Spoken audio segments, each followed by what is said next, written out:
Pagi, saya akan sampaikan kepada Anda mengapa orang gagal dan mengapa orang berhasil. Ada 3 hal.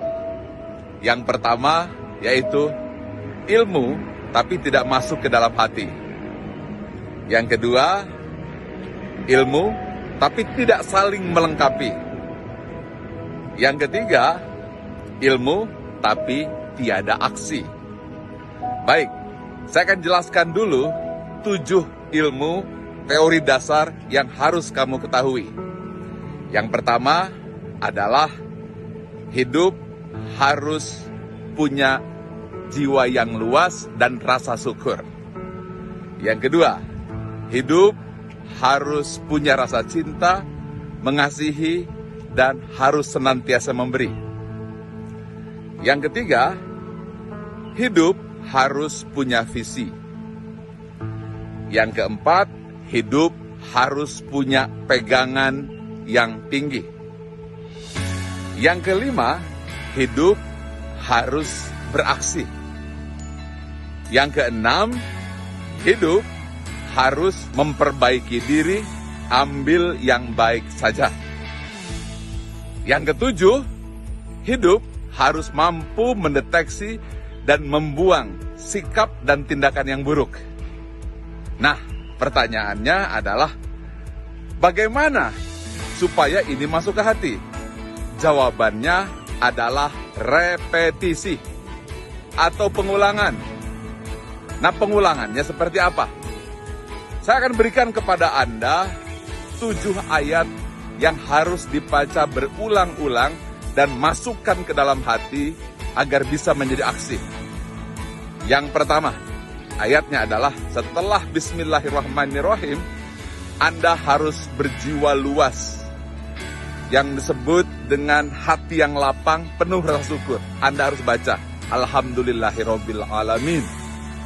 Yang kedua, hati penuh cinta, senantiasa memberi. Anda harus membaca Ar-Rahmanir-Rahim. Yang ketiga, visioner, bukan hanya dunia, sampai akhirat. Anda harus ucapkan Maliki Yaumiddin. Yang keempat, Anda harus punya integritas, komitmen kepada yang maha tinggi. Bacaannya, Iyyaka na'budu wa iyyaka nasta'in. Yang kelima, Anda harus action, jangan hanya teori. Lakukan dengan sepenuh jiwa. Ucapkan dari dalam suara perut. Ucapkan, Ihdinas sirotol mustaqim. Yang keenam, Anda harus senantiasa evaluasi diri. Mana hal-hal yang baik, seperti Kaizen. Ambil yang baik, buang yang buruk. Yang baiknya, ucapkan, Sirotol ladzina an'amta alaihim. Nah, yang terakhir, yang buruk-buruknya buang. Jangan diulang-ulang lagi. Bacaannya, Ghairil maghdubi alaihim waladhdallin. Amin. Baca berulang-ulang, khususnya dalam sholat. Tetapi, supaya menjadi aksi, jangan hanya di mulut, jangan hanya lisan, tapi dengan gerak. Itulah mengapa Anda harus berdiri, ruku, dan sujud, serta gerakan dalam sholat. Artinya, kata-kata harus dikombinasikan dengan tindakan. Maka dengan ini, Anda paham mengapa gerak, kata, dan fokus yang diulang-ulang akan melahirkan kekuatan sejati.